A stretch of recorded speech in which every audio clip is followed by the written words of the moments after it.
Hi, we're Joel and Lia, and we are stood outside Anne Hathaway's cottage, so we're really excited to go and have a look around. Yes, it has been a 25-minute walk. We chose to walk. We'll actually just flash back to that. Wow. So we have to go straight ahead, but look how beautiful these houses are. It's really worth the walk, guys, from Stratford town centre through here. If you have a little peek down there, you can see some more Tudor-looking cottages. Oh yeah. It's really worth the walk. It's definitely, it's a 25-minute walk. 25-minute walk. It's well signposted. Yeah, and it's not raining, so it's worth doing it. If you don't want to walk or you can't walk, oh, that's Joel's Apple Watch telling us where to go.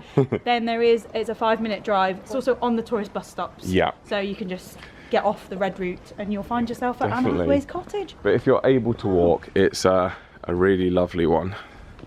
Really nice. Look at that. That is stunning. It looks like somewhere Beatrix Potter would live or something. And it's actually called the Thatched House. Oh. That's lovely. Isn't it? Lavender house. Wow. That's nice. They've got a well in their front garden. That's like a new build. So the reason for that, usually, is that if they're going to build on an estate and they're going to build loads of new builds, the ones that face the road have to be in keeping with the style of the area. So that would have been like a planning requirement from the council, from Stratford-Upon-Avon Council, that they have to thatch like the roofs that are facing the street, because when you're driving through the area, you want it to look nice. It has to look nice, basically. Yeah, because otherwise it takes away too much personality. And that would have been like a new build development, and then when you look at the houses behind, they're just normal roofs. I've noticed that when I'm driving around the Cotswolds, just sort of walking past this, you have to have some in keeping with the area. Yeah. Fun fact. Fun fact. Lovely. She lived quite far away from her boyfriend, didn't she? She really did. 25-minute walk into town to go and see her boy. Ridiculous. No wonder they moved in together quite soon. Yeah. Got married, moved in, get it done. I bet they missed each other. I bet they did. Yeah. But we've arrived now, so we're going to head inside. We don't know what to expect, but we're excited. Excited to find out more about Anne Hathaway, her relationship with William Shakespeare. Let's go on in. Let's go. Joel's just made a really good point. What? Her house is massive. Really? I'm looking forward to seeing, listening to more about it or reading more about it, because it's like, what, did one Anne Hathaway live in this giant cottage? Yeah. When Shakespeare was born in that tiny little room? Yeah. Maybe she was a bit more high society. Maybe, we'll find out. Oh, we shall.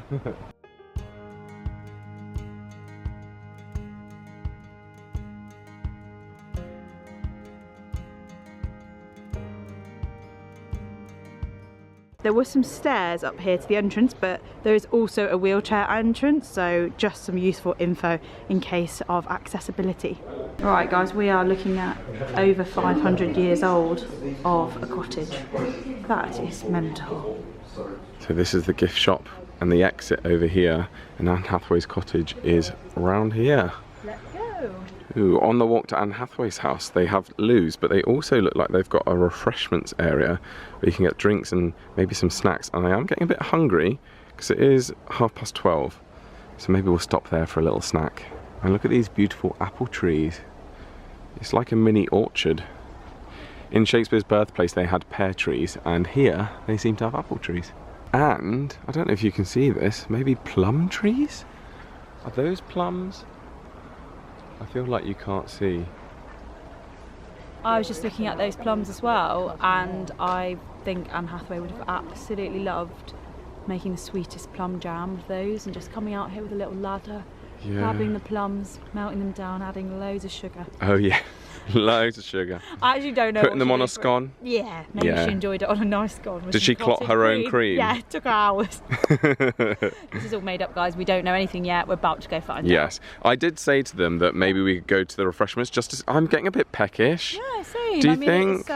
It's 12:30. We'll just see what they've got. Yeah, I mean, absolutely. We've had a 32-minute walk according to the smartwatch. So let's go. Let's go find out what there is for refreshments. Yeah. Wow, how beautiful that you can sit in that sort of tree. A little sculpture they've got through the trees. Look how nice this building is for the refreshments. Joel's just choosing what he fancies. Okay. Right, I think I'm going to get one of these. Lovely. So we got a little bit of a snack. I got a pecan chocolate crumble. Yeah, I had to get a shot of you in that because the building's super cute. Oh, and lovely. yeah, I did, but I tried to avoid the lady in case she didn't want to be filmed. Yeah, I got a superfood bar which has got rolled oats and veg and seeds. Veg. Loads of veg in it. No, it's got what I meant to say was fruit, but fruit and veg. Well, let's sit on this. What a gorgeous view. That's that amazing. Is so nice. It's a photo opportunity. Oh, that's the cottage, isn't it? That's amazing. Wow.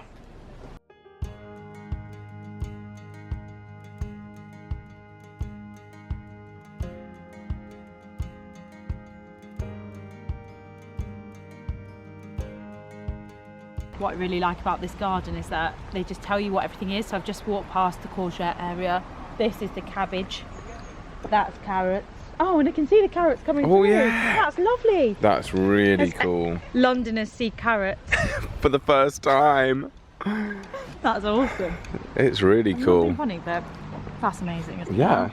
Ow, that pricked my bum. What is that? No. No. Okay, onwards and inwards we go, Joel. Low ceilings, low doors.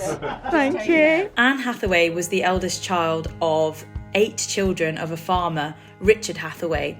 And here we are inside their big farmhouse, which was called Hewland Farm in the village of Shottery, just 1 mile from Stratford.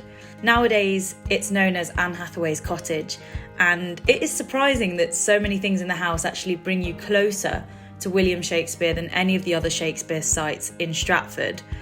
And one of the reasons that the Hathaway family lived in the house for 400 years continuously, 13 generations of them, and they actually only vacated it in 1917, by which time it had been acquired by the Shakespeare Birthplace Trust.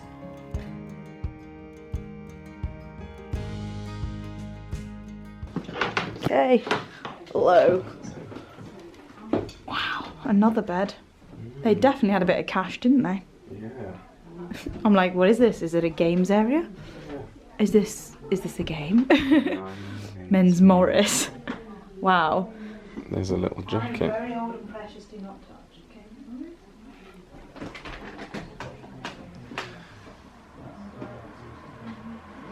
So I believe this is what it's made out of. I think this is wattle and daub.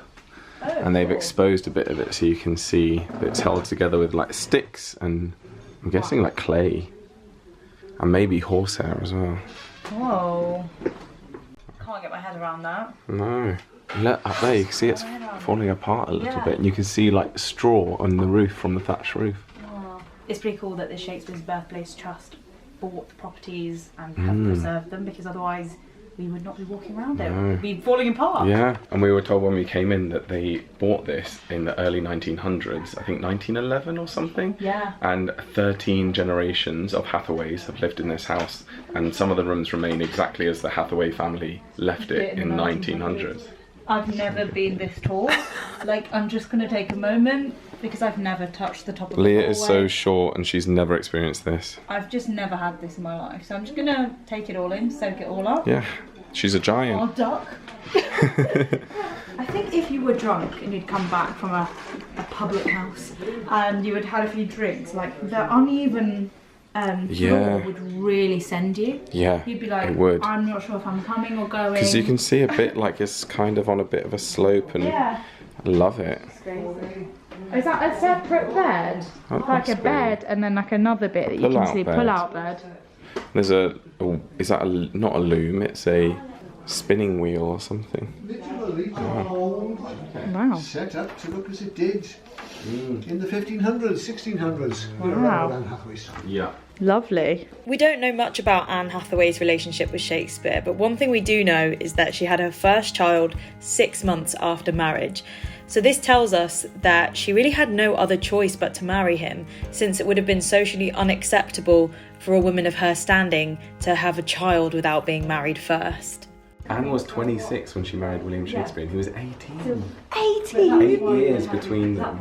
I'm sorry, but at 26... And apparently it says because of Anne's social status, she should have been married at 24. So she's only a couple of years late. Okay. She wasn't quite on the shelf. No, but most men would get married at between 25 and 30. So he got married very young. Wow.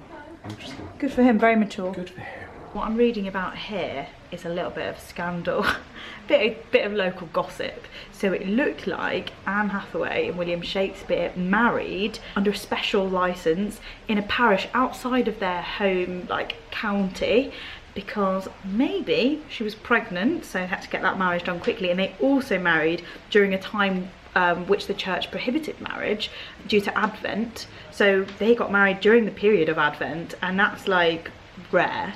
So they managed to get the special license, probably to just cover up the pregnancy and make sure they were married when she gives birth. So that's interesting. And yeah, I'm looking at some of the things here that confirm there are no legal impediments to the marriage, and they got that document done in the Diocese of Worcester. Interesting. Nowhere near where they live. Oh, look, some lavender. I just faked You're it. not tall enough for that one, Yeah, darling. not really. Look, some lavender. Just to ward off any bad spirits. Yeah. They were so like superstitious, and I know. they had so many things. Like in the beds, the lady upstairs was telling us that they had like etched in carvings that would help with fertility, Yeah. or like keep bad spirits away. What I think It's is just interesting is amazing. like, but at that time we tend to think that they were really religious, which I think they were, did, yeah, but they're also really superstitious, whereas religious people nowadays don't believe in superstition. Like they don't believe in like witches, No. and stuff like that. And I think the witches are bad and evil and Yeah. like don't exist, and like they Yeah. wouldn't do things just on superstition because it's, you know, it doesn't go with their Yeah. faith, whereas These like guys, back they then, had to go to church. It Yeah. was the law to go to church, Yeah. and they also believed in the devil, spirits, Yeah. all of that. crazy. Well guys, we've had to whack our jumpers on because the tour has come to an end and it started raining and it's a bit cold, and we're both wearing pink. We hope you enjoyed watching this video. It's been so interesting learning more about Anne Hathaway, her marriage to William Shakespeare, their life, where they came from. It's just really interesting. We hope you've enjoyed it. Yeah, we love all of these historical homes and the furniture pieces. It's just really interesting to look at as well. We thoroughly recommend it. And also, Yes. both at Shakespeare's house and Anne Hathaway's house, the tour guides have been incredible. They've been so knowledgeable, really passionate, and just really easy to listen to. Not boring at all. No, honestly, they've been brilliant. And huge thank you to Shakespeare's Birthplace Trust for inviting us and letting us have a look around. It's been brilliant. So don't forget to subscribe to this channel if you're new here. Leave us a comment below if you did enjoy the video, and we'll see you in the next one. See you Take soon. care. Bye. Bye.